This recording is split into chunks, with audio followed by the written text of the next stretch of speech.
Well, hello everyone. I don't know how to get this. Let's see if I can do it this way. There it is. I'm on the air. This is Martha Burgess Novak, and I'm trying to get set up here without my usual setup. There we are. That'll just have to do because it's steady. Guys, my name is Martha Burgess Novak, and this is a show called Real Talk with Martha Burgess Novak. It's a show on consciousness. We're glad you're with us. And thank you so much for listening, if you are one of our regular people too, and if you're new. Guys, we're going to talk today about something important. This is a show on how to say no. And dears, we all want to be liked and cared about and loved, but not at the expense of self, and certainly not at the expense of our self-respect. We do that sometimes. We cross our own boundaries and all that kind of thing. So we're going to talk about a lot of this today. I've got more stories, really, than I usually do to illustrate some of these points, because I don't want them to just be abstractions that you think about. So here we go. Let's do a quick prayer to put all of us on the same page, and then we launch into our subjects. And by the way, this is a live show. So if you feel like calling in and would like to have a comment or question, our number is 347-850-1647. We'd love to hear from you. All right, our prayer. Dear God, who is all there is, you who are all we are, and all everything is in this world, we thank you so much. We are opening our minds now past what we know to say we know nothing, just in these 90 minutes. So the you, that are everything, including us and our highest self, will show us what we need to do, what we need to say, where we need to go, and that we are in cooperation with you for this message. We thank you so much for this, and we say this prayer in your name, and in the name of the Ascended Masters, our love-centered guides and friends, and in the name of everybody listening to this show today. Thank you so much. We appreciate it, and so it is. Amen. So, how to say no. You know, if you've listened to the show for a while, you know that we often start somewhere quite essential. And it isn't always on the subject. There is something like that happening today, because how to say no actually rides on the energy in which you say it. So we're going to talk about that today. It's interesting because I have a call right now. So let's bring this caller in, and let's see if we can start with a call before we actually start talking about the subject.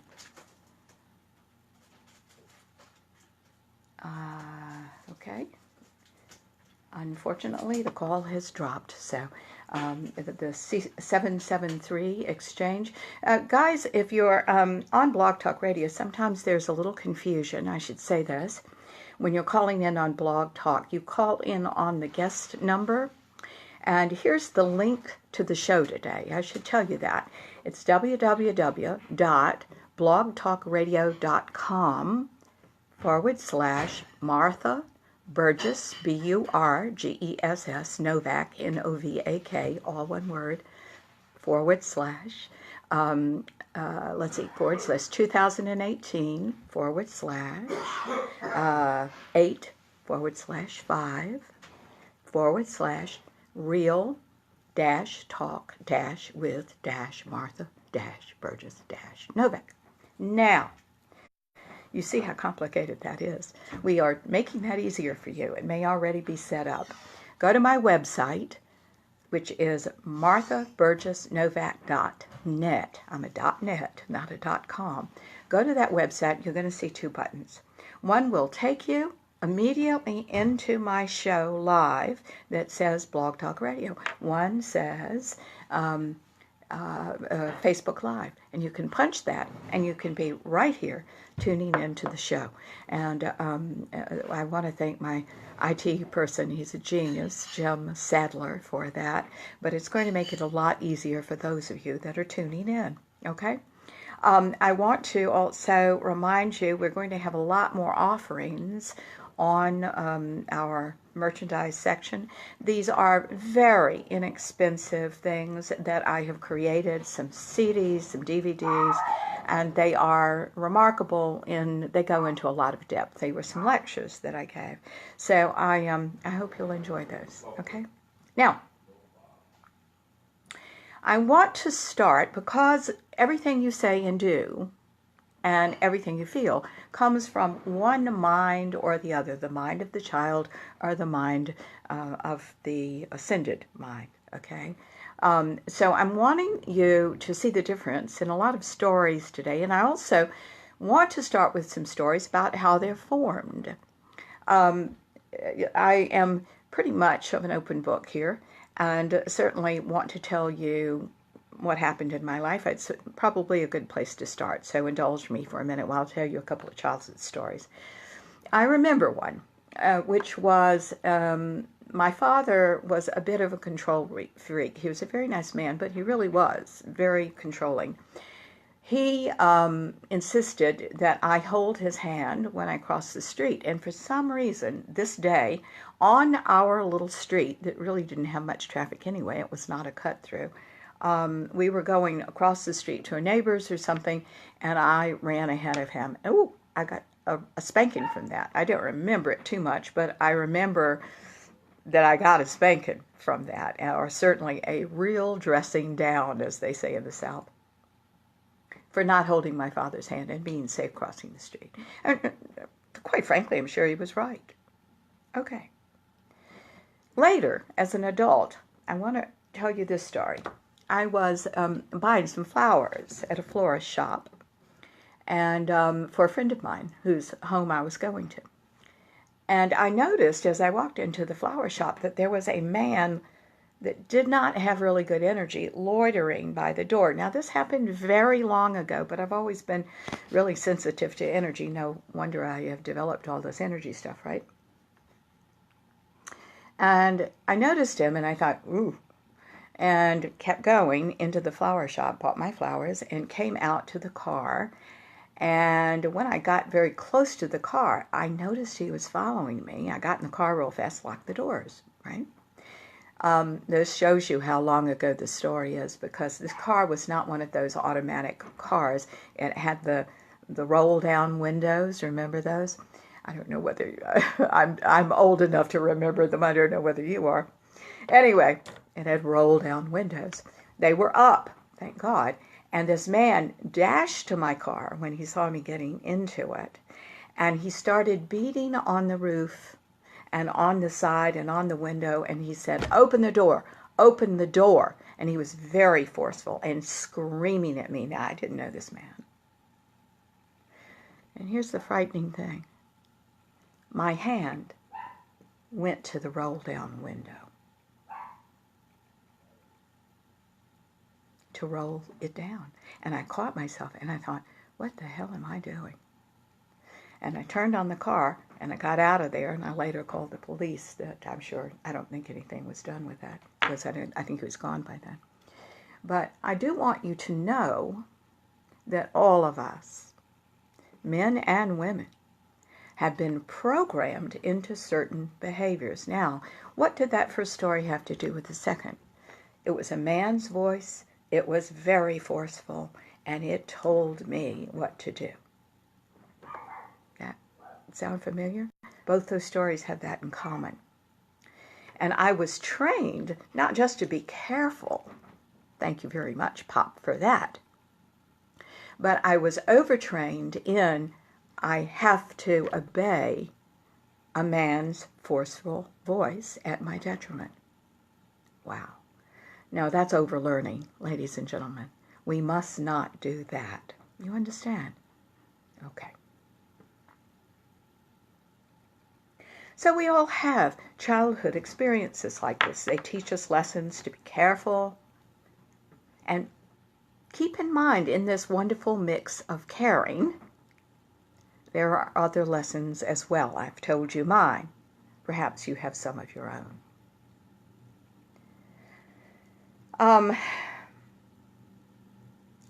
My dad was a wonderful guy, but he was, as I said, this controlling person.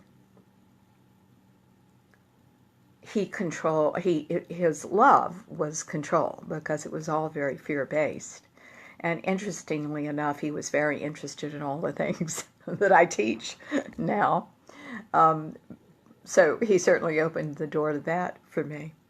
But for a long time in my early years, his explosive temper kept me from speaking up in my early life. So it had to be something that I learned as an adult. And guys, we can learn all sorts of new things. I'm going to give you some tips about how to do that today. Before we dive into the depth of this program, I have to stop here and explain a basic principle. Those of you who listen to me over and over again have heard this before, but this is for all you newbies as well. And here it is. The thing that confuses us about God, and we're talking about consciousness in this program, and that is a wonderful journey to be closer to God as us, by the way. We need to realize that the thing that confuses all of us about God is its duality. By the way, go to my blog page on the website, marthaburgessnovak.net, because we've really updated everything now. And I just wrote a blog yesterday on duality, so we're going to just mention it here, but it's in a lot more detail on the blog. So enjoy those blogs, and I'm going to be certainly being much more active with them than I've been. All right. Now, about the duality that I want to talk about. Everything is God in high or low vibrational levels. Okay. We have the fear-based self and we have the love-based self. These are the dualities. The fear-based self, low frequency, the high-based self, the highest frequencies. These really, there really are only two emotions in the world. I want you to know that.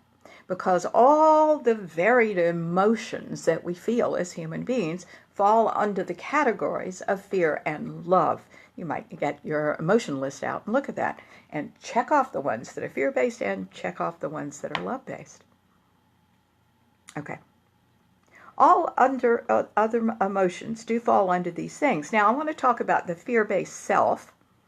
It sees limitations, it sees lack, it sees the absence of God. It perceives the absence of God. And by the way, these are two perceptions, right, that exist in us. Now, these things, what you're in, has to do with your understanding of God in the moment. Whether you're in the ego, child's mind self, which is what we're talking about here when we talk about the fear-based self, or the love-based self. The love-based self is the more global part of you. You want what's best for you. You want what's best for whoever is in front of you as well. This part of you is capable of unconditional love and trust and forgiveness and compassion and gratitude and awe about how it all works, this great system of energy. A lot of people are stuck in their lower vibrational selves, the ego child's mind, the part of you that still thinks, feels, and sometimes behaves like a child, even though we're in our adulthood. Many of us toggle back and forth between being in the ego child's mind and the highest self. But true happiness, I'm telling you this for a fact, true happiness comes when you are, for the most part, in your highest self, where we know that God is everything we are. We know that because of that, everything is perfect. And if it is not perfect, we have to look for the perfection, that there's a gift in everything. And we create this from the knowledge and positivity that comes from it, our wonderful lives. Okay? We cannot be children successfully because we no longer are. And we've got to realize that. So the result of being in the ego child's mind is never what you actually ever want. It just isn't. And the other thing about it is that script is already written. So the end is written.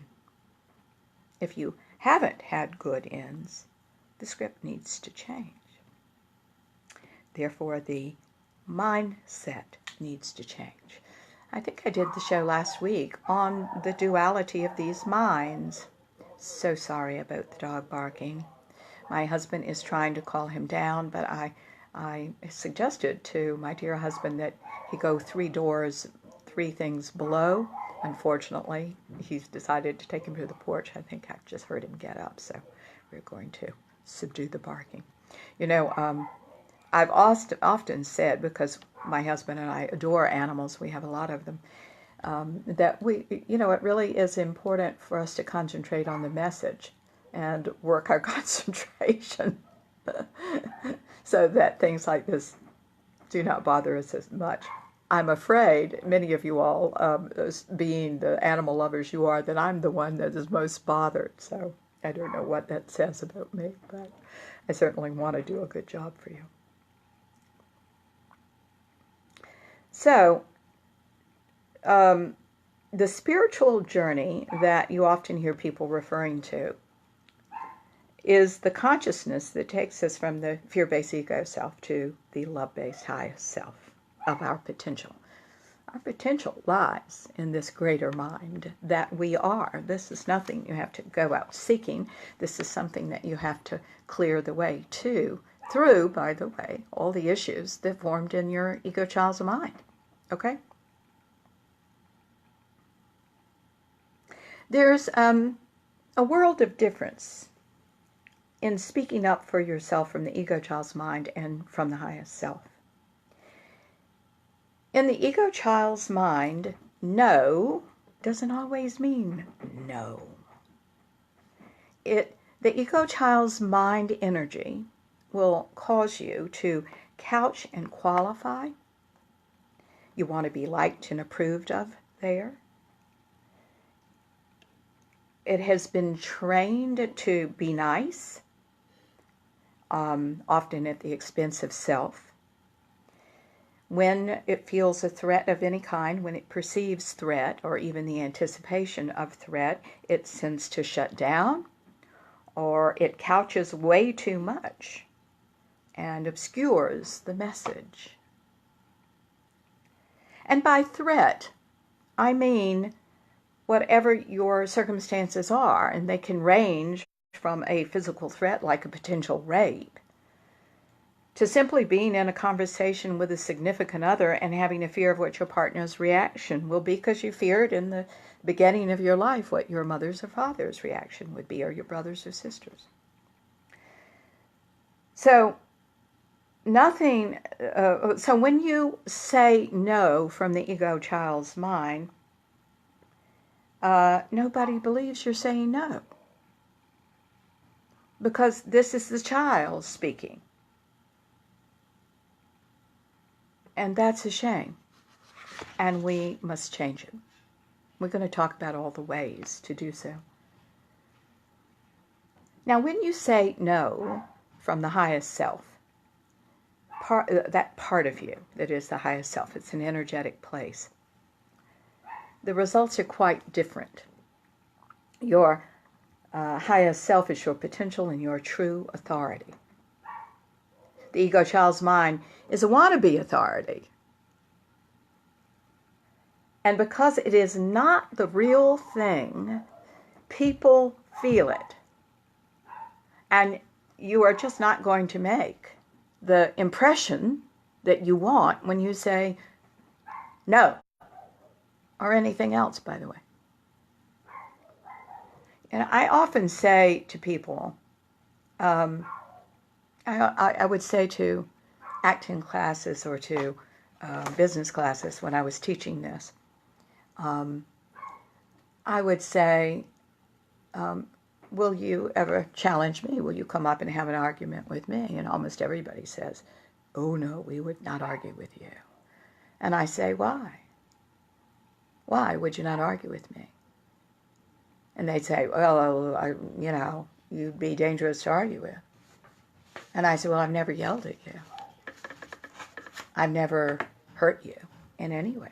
I'm 4'10" and a half, now smaller, by the way. Oh, I hate that.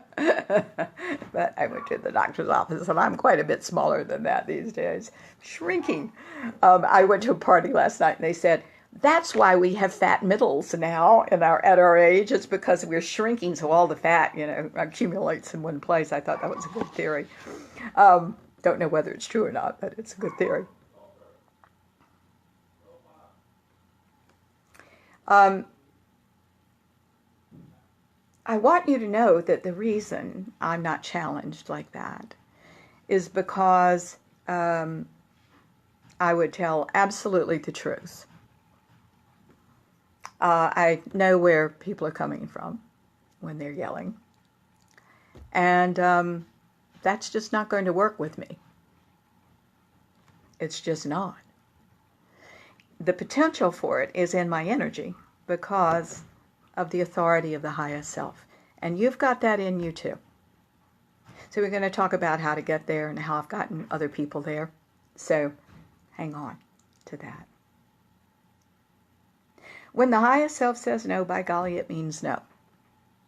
And there's no messing around. Now, I coach in businesses, as many of you know, and I've heard business executives through the years say to me something to the effect of, I am these people's boss, not their friends. You can't be both. And all this statement is ever telling me is that they are wannabe authorities, not the real thing. And I see the work I need to do with them right out in front of me, of course.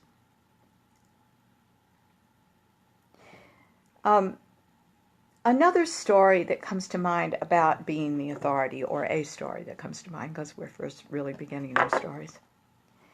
I think one particular time that I used an exercise for the first time, I think, or maybe it was the second, I can't remember. So I had an audience of about 600 people lecturing on business topics. We came to the topic of being the authority. It was for one of my Fortune 1000 companies, and I deliberately chose two people from the audience that I had been observing for a while.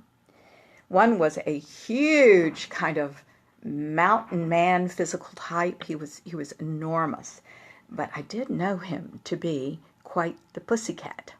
He was dear and unassuming and sweet and a real pushover, Okay. But his physical body certainly did not express that. He was imposing physically. And then I chose a young, petite, very petite Asian woman who was full of authority. Okay? So I put these people in front of the group. We were in a hotel, as I recall. I got the whole room up. I made them stand up from their chairs. And then I told them a story. Now, here's the story.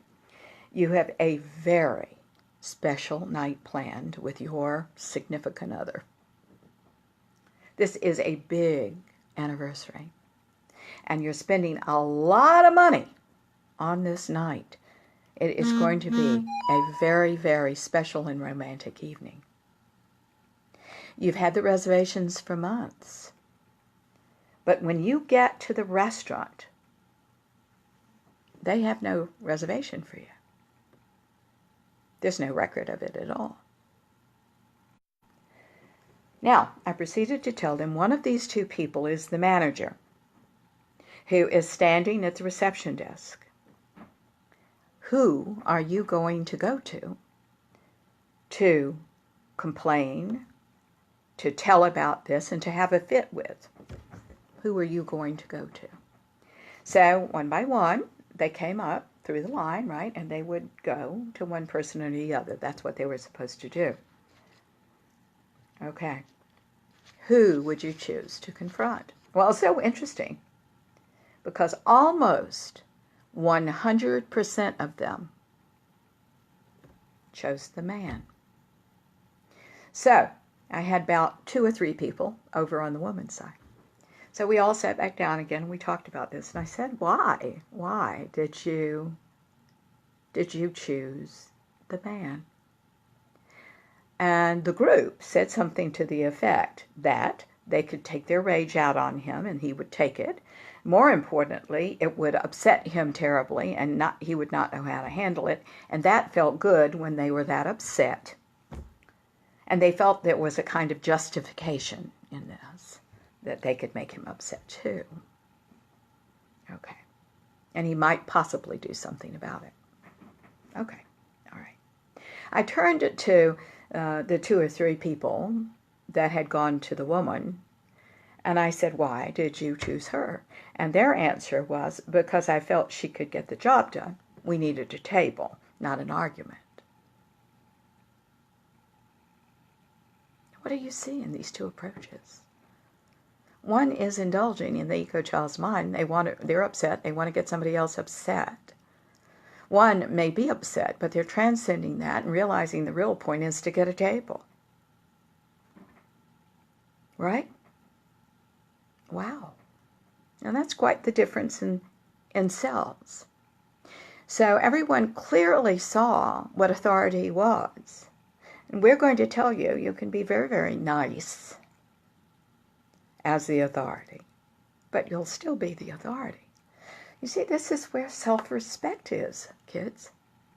When we take it and take it and take it and take it and get upset and we do the same thing over again the next day, right? And then eventually blow up with somebody that we trust, which we shouldn't blow up to because we're supposed to love them. We get up and do it again because we've relieved the tension. Guys, this is no way to live.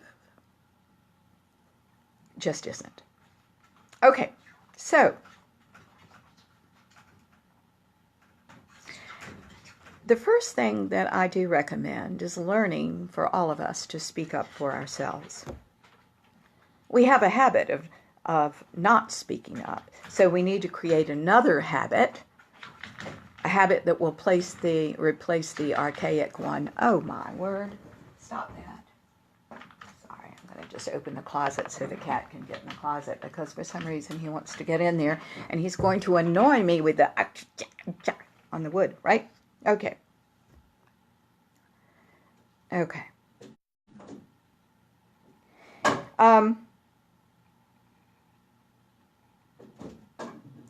So, how do we speak up for ourselves? By finding out there are many parts of you. One of the parts is not the egoic child's mind and that energy that comes from that, but certainly that of the highest self. Turn the page so I saw where I was going to go from there. All right, I've got another story about that. I should have known. Another story, huh? I told this recently, I think on another radio broadcast, but it may have been in a magazine article. But it was at that time to another end, so now I believe this one fits for what we're talking about here as well. So I was in another company that I was working for, and I'd been asked to coach a very talented young man who would fall apart in front of his authority figures. This boss that hired me loved this guy, but couldn't promote him or make him more visible in the company because when he spoke of his work and what he was accomplishing in front of the executives of the company, he'd freak out. He'd get quiet. Oh, that dog. He'd get quiet, and when he spoke with a stutter. He would hesitate, and he would become practically invisible because he would pull his energy way in and down energetically.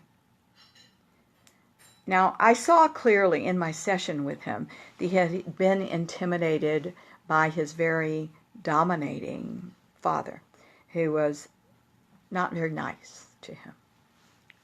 And I talked to him about this. He could see the connection, he said. But what was he going to do about it, he said. So I had one session with him. So I asked him to think of someone he much admired. I needed to work fast. Someone incredibly dynamic, I asked him to think about. A good speaker, a great performer in his field. I wanted him to find this man. He came up with the name of a golfer he adored, as he was very into golf. So I said, well, let's have some fun. Go out of the room, and when you walk back in, I only want you to be him. I want you to walk like him. I want you to talk like him. I want you to deliver the first 3 lines or 4 lines of your speech exactly like he would do it. Can you do that? Can you be him? And he said, sure. Well, he thought it would be fun. He exited the room. When he came back in, oh my gosh. He was dynamic. He had a lot of energy. He was visible. He was deliberate. He was forceful, but in the nicest and friendliest and kindest way. I stopped him early on after the first few lines because I didn't want him to catch on to the trick that I was doing and revert back to his old ways. Okay, so first time, usually pretty short because I don't want you to catch on to what we're doing, right? So I stopped him and I asked him how he felt, and he said, it was just great. And he said, I said to him, I should say, the truest line I'm sure he heard that day, and that was this. You know, the golfer isn't in the room. He isn't even in your life. That was you. It's all you. Well, he was shocked by that. That's an easy way to find your highest self, guys, because you think you're imitating somebody, but you're not. You're just finding the best of you, which you haven't given yourself permission to find before. Wow, really? You haven't given yourself permission to find it, and it's right there. So he started practicing with this. He started enjoying his speeches to executives from that point on, making sure he was always speaking from his highest self, right? Not the intimidated little boy. By the way, all of this is us. Don't you understand? All of this is us. We've just got to be responsible with getting ourselves to this highest self. I'll do another radio show on that someday. We have to come from there, not the ego child's mind.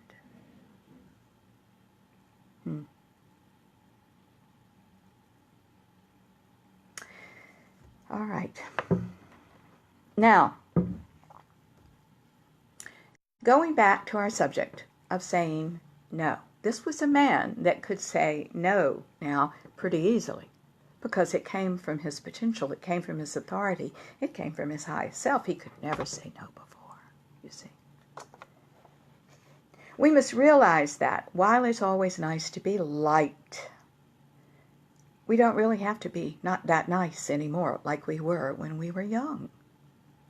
We've got to give ourselves permission to be something much more important with that, and that's real.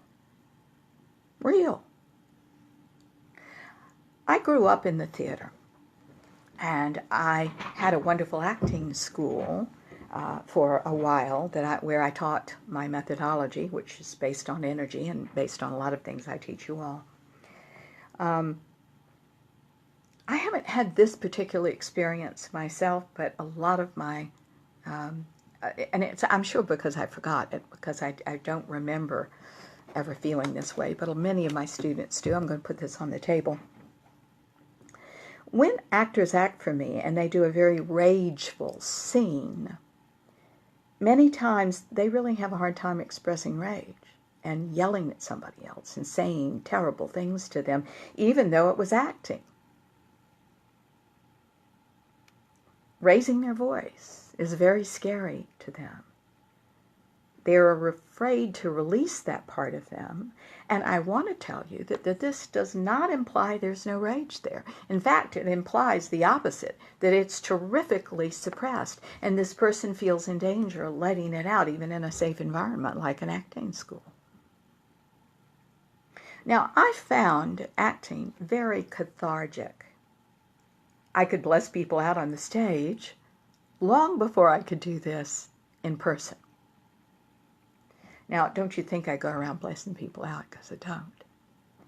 But being able to reach appropriate anger when it's important to do so is part of the human experience. And that's really important to get yourself in touch with being able to do that in a healthy and wholesome way. So I truly recommend doing scene study, taking a scene study class or an improvisation class, even if you have no intention of being an actor. It really is another form of therapy. If you have a really good teacher, it's a waste of your time if you don't, if you're doing it for this reason. Now, my point in saying this is, many of us are happy because we bottle our feelings up. Who says you have to be nice 100% of your time? You actually don't. I think only your mom did, or your dad, by the way. You actually don't. Sometimes we do need to indulge in the ego child's mind to release some of our anxiety and our tension. And there's nothing wrong with this unless this is entirely you. And when you start identifying as this exclusively, it's actually very dangerous. Is the ego child's mind at play? And really all I'm asking you to do is to be real and honest about this. Know when you're in the ego child's mind mode. Apologize afterwards. See what you're doing in that. And that's one of the ways that we can exorcise this part of you out, find wholesome ways to handle your anger or your feelings. And it is certainly important to acknowledge all this and be able to talk about this. That's the path to the highest self. When I say the triad is awareness to consciousness to enlightenment, I'm saying you better be aware of what you're doing every step of the way. It's very important. So you can be honest with yourself. I'm not saying don't do it. You'll stop doing it when it's time to stop doing it. You will. But until that time, don't deceive yourself. Don't fool yourself. Okay? And I do think it's such a travesty of who you are to impose an idea on yourself that's false. And the ego child's mind's always false. It just is. It formed its structure and who it thinks it is based on appearances. But appearances aren't the truth. Good tea. Okay. There's a way to say no in the very nicest way, by the way. But many people, before they can do this, have to get over their anger because they've let it go on too long, whatever it is, the situation. So I'm thinking of another business story here. There was a lovely woman who sat at a round desk in the middle of a very big and busy office. Now, everyone was overworked here. This was the culture of the company. And they overworked young people, used them up, and when they left, they got in new young people that didn't know how they worked, right? It was a very prestigious firm. It was interesting because the executives who hired me wanted me to work with their employees, but they didn't want to change their model, which I would have gone in there and messed with, but they didn't hire me for that. I thought really interesting. Well, that's off the subject, no, but that's what I do. I go off the subject sometime. This lovely woman who was sitting at the round desk was a little older than all these young people, and so she felt so sorry for them, and she realized they were very much overworked. What is going on? Okay, guys, that was Lamster the cat. Do you see him? There he is. Climbing to go in the closet. I guess I didn't open it wide enough. I thought I did. There you go, Lamster. Sorry. Okay, she felt very sorry for all these young people that were overworked. And she offered help here and there where she could, right? Because she was already pretty overworked herself. Pretty soon, everybody in the department was coming to her and giving her their extra work to do. And she was so upset by the time I worked with her. She was tired and she was strung out, right? because this had been going on for a while. But she didn't know how to stop this action, and she knew she couldn't go on doing it. She was very afraid that if she said no to all these people, it would create animosity in the office. And you remember, it could, because anybody you've said yes, yes, yes, yes, yes, yes, yes, yes to is going to be a little upset when you say no. What is going on here? Well, okay, I'm going to have to free my mind and ignore that sound. All right, here we go. I pointed out to her, really, there was a missed opportunity to say to them a key point. It should have been said the first time that she offered her help. It should have been said subsequently. All right? And that the key point was this. I'll be happy to do this time, but this is a one-time thing because I have work of my own. That's the key point. That she'd be glad to help. She said she was glad to help, but the problem was she was staying till 10 o'clock at night trying to get everybody's work done, or trying to get her own work done if she had put their work first. This is not good, ladies and gentlemen, you see. So all she needed to do was add the key phrase now. And so she said to everyone, I am delighted to do this, but I am finding myself overloaded too, so I will do it this one time if she could. If she couldn't, she needed to say, no, this is not a good time. I'm awfully sorry. She has set up her no. You understand? So that everybody would understand it. And she was just the nicest person. So nobody got mad at her. Everything was fine. And everybody shouldered the responsibility that they did and played the game of the culture. Okay. I want you to know that when I go into business, I call this a critical moment. She missed a critical moment. The critical moment being the key that I just told you about. To say this is a one-time thing. That little moment that she forgot to add or never occurred to her to add was what we call a critical moment. A critical moment is defined as this.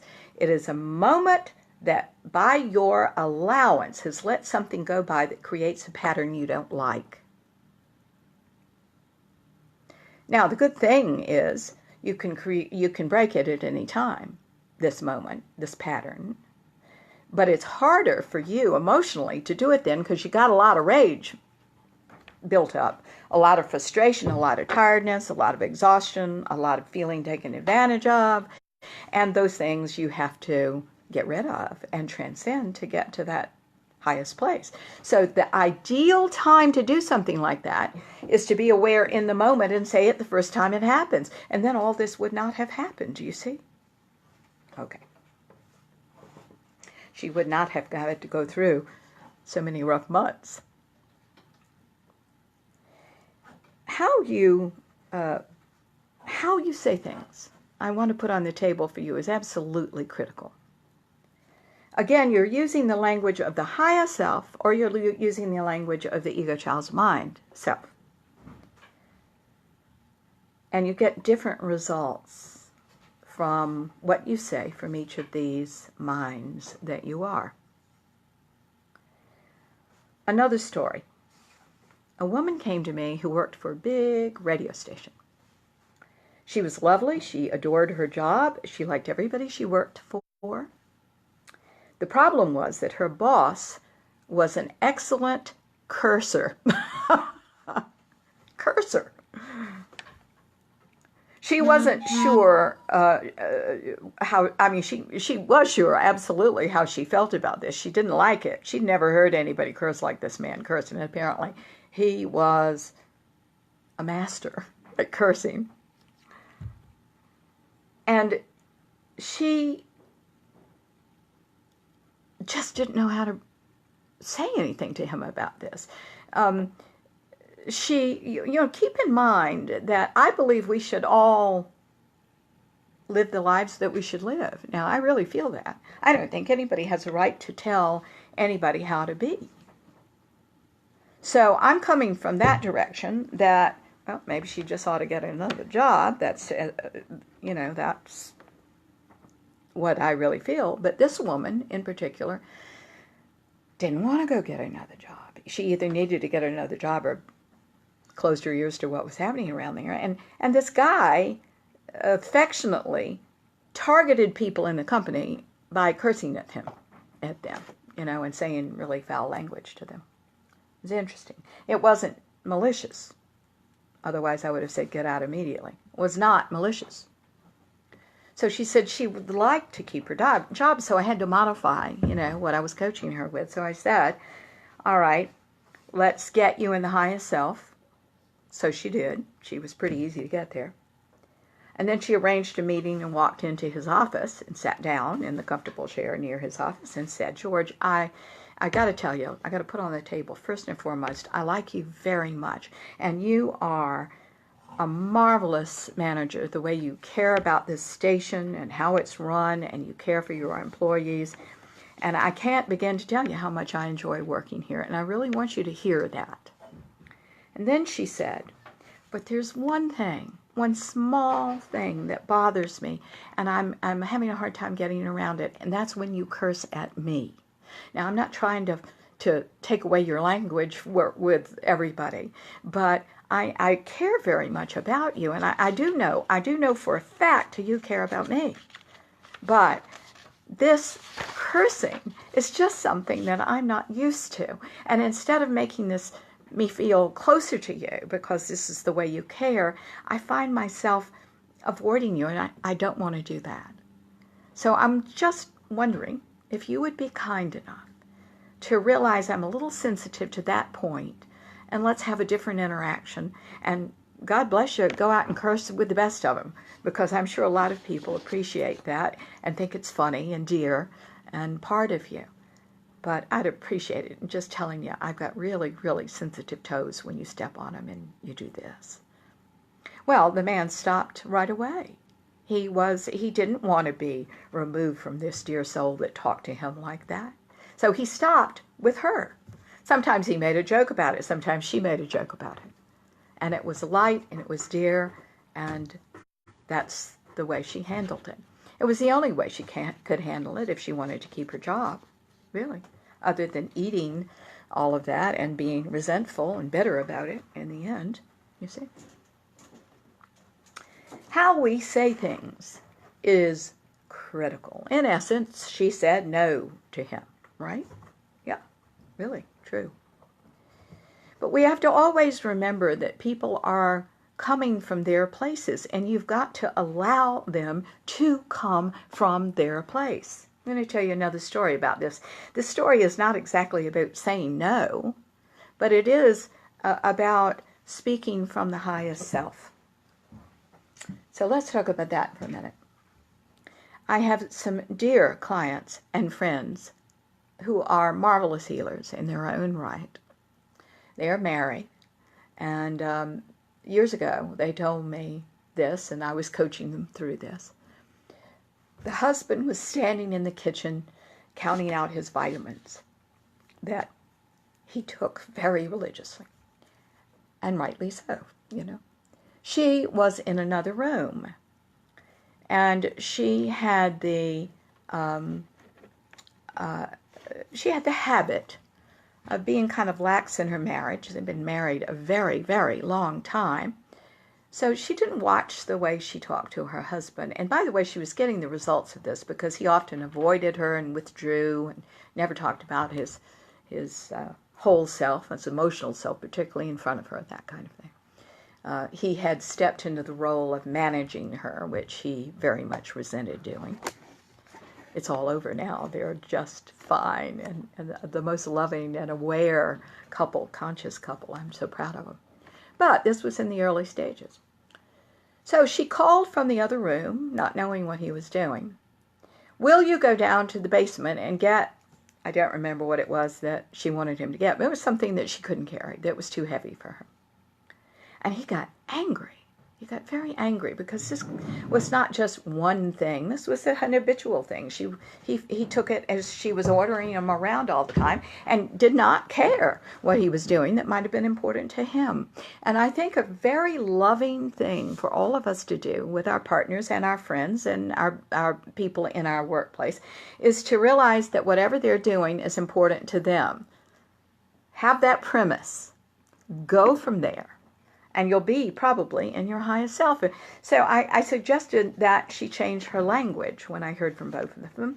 And I suggested that instead of go down to the basement and get this, it was too heavy for me. She'd say, darling, are you doing something important? And he'd say, yes, I'm taking out my vitamins right now. And she'd say, well, sweetheart, when you're finished with that, or at some point today, would you mind going down and getting this thing for me, which was too heavy for me to carry? I sure would appreciate it. Can I put it on your to-do list? And he would say, sure. And life would go on in a very happy manner, right? And instead, her demand, the way she said it, set off, oh, you're taking advantage of me all the time. You're just like my mother, ordering me around, forcing me to do things I don't want to do. You see, she stepped into that role. So when I talked to him, he said, oh my gosh, I would have been fine with this. That would have been great if she had talked to me from her highest self. So her reaction to this, now keep in mind this was in the early days of their work with me. She said, I love this. She said, you mean I have to think about every single thing I say in my own house to my own husband? And my answer was, no, you don't. That's the marriage you already have now. That's what you've got. But if you want something better, the answer is yes, you do. She has absolutely become the most loving human being in the highest self, and usually speaks in that tone of voice. And it is a wonderful thing. So I'm urging you to think about that too. You can't let things go on so long that you are enraged about it. If you do, that's why you got to come to somebody like me, kids. And so we can get it out and get you back to a normal reaction, so you can go in and be more loving when you're speaking to someone you say you love. The number one thing, and I'm off the subject a little bit, but I still think it's important. Number one thing that I think breaks up partnerships and certainly makes them unhappy, whether they stay together or break up, is that nobody feels safe with each other. We got to look at things like this and why you feel unsafe. The husband felt unsafe. This was, he was doing something important to him, and his mother comes along and demands that he do something else. That he's not good enough, that what he's doing isn't important. You see? You see why he triggered? I do. Okay. We call that the great vitamin caper. Okay, now moving along. I do want you to understand that you only feel unsafe, and everybody pretty much feels unsafe, in the egoic child's mind. Now, when I say that, or when I say there's a lot of fear in what you're saying, to an unaware human being that has a lot of protective coating around him or her, they say, no, I'm not. No, that's not true.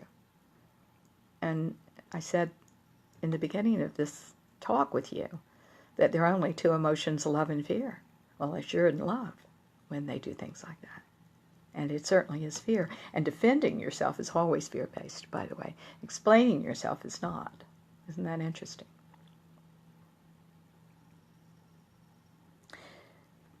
But the only place feeling unsafe lives is in the ego child's mind self.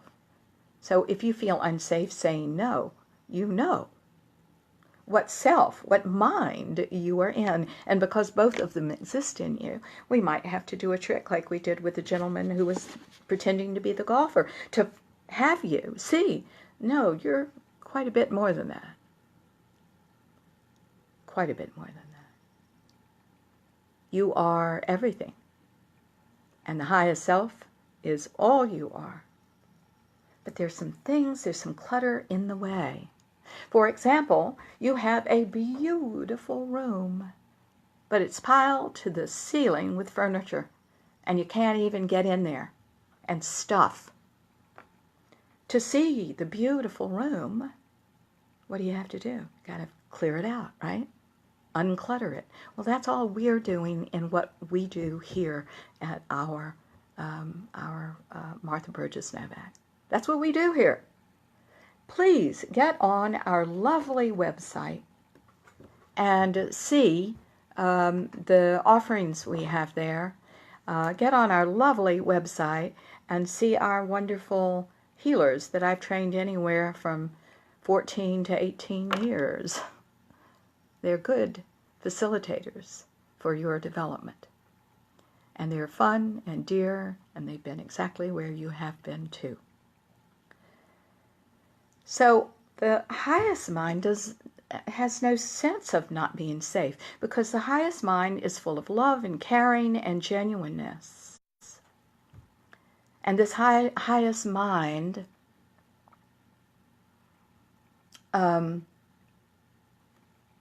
feels safe, because it is safe. It's cooperating with the highest self.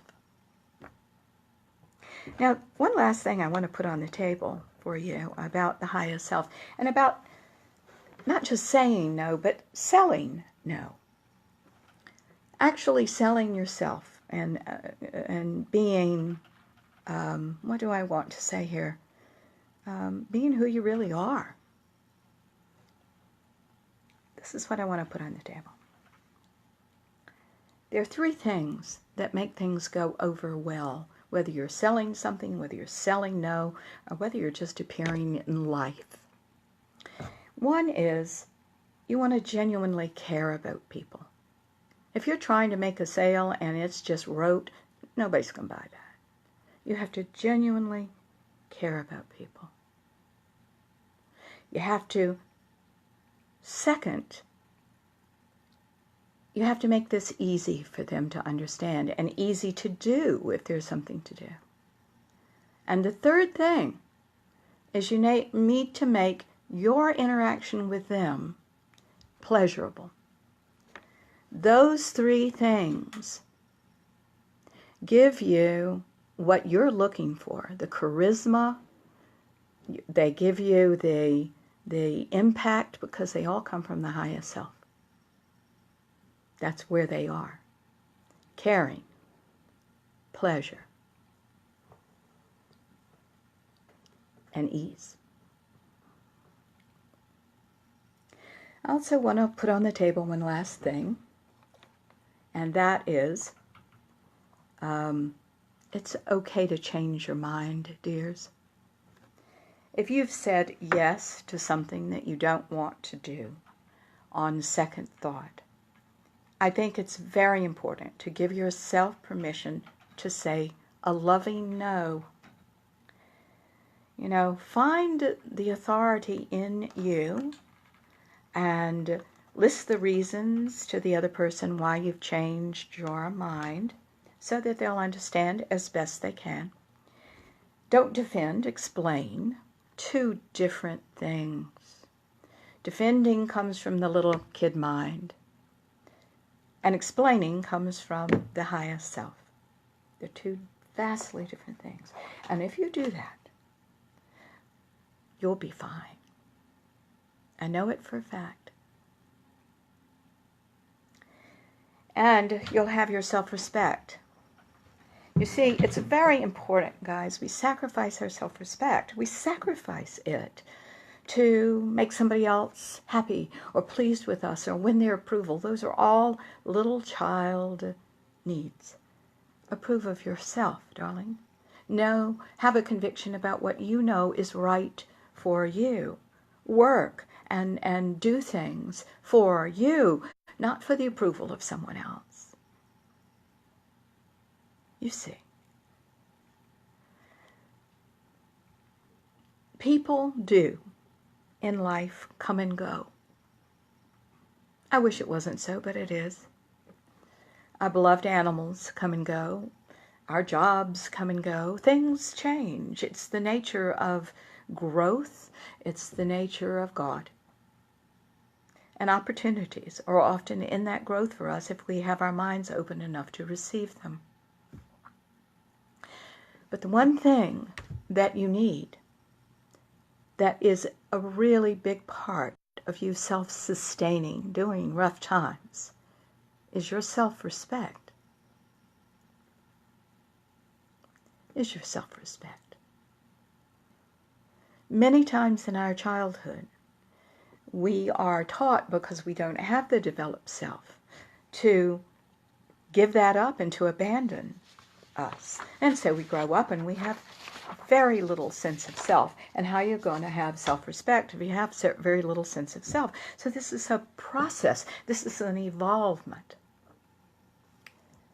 And when you get clear on this, you'll see that you are sacrificing a sense of self-respect. And that really cannot be sacrificed for you to be happy. Okay? Thank you so much for listening to this show today. I appreciate it so much. I'm going to ask you to please visit our marvelous website, which is www.marthaburgessnovak, that's BURGESSNOVAK, .net. We are a .net instead of a .com. You all can write to me through that. I think the email is there. And I am delighted to answer in and all questions or comments that you might have. There are all sorts of offerings on that site. One that we are very, very indeed proud of is that I was looking around. Hang on. Let me see. I was reaching this and it was slightly out of reach. This book, The Teacup Prophecies, is marvelous. It's the second book I've written. The first book is great too. It's just a little more complex about consciousness and surrender and manifestation. The Teacup Prophecies is a book of quotes from these radio shows and from my books and from my magazine articles and from my lectures. And they serve as a little oracle. You open that book and there's your quote once you've asked a question, and you can just read it as a thought for the day as well. And my dear IT guy, Jim, has been kind enough to put that in an app. Now, right now, it's only for iPhones, and soon it will be for Droids. Look for it in the next several months. But it is 99 cents instead of what the book will cost, and it works for your iPhone. You can find this under the App Store, under the Teacup Prophecies, and you'll find it. Or I imagine you can enter my name, but it will come up. And we're just so proud of it, and people are using it. You can program it to give you the thought for the day, and you can go on it whenever you want, ask a question, and have perhaps a different perspective on things. I hope you enjoy it. There are CDs, there are DVDs on there. We're adding a whole lot more to the mix. Please go on there. You'll hear me lecture about all sorts of things. And do not forget that we have all of our archived shows on Blog Talk Radio. All you have to do is get on there and enter my name, and you will see. I would venture to say there are probably 75 or 100 shows on all sorts of topics. Excuse me. Something is growing up here. I appreciate it very much for listening. And I'll look forward to seeing you next time. Thank you. Thank you for today. Thank you very much. God bless you. Bye-bye.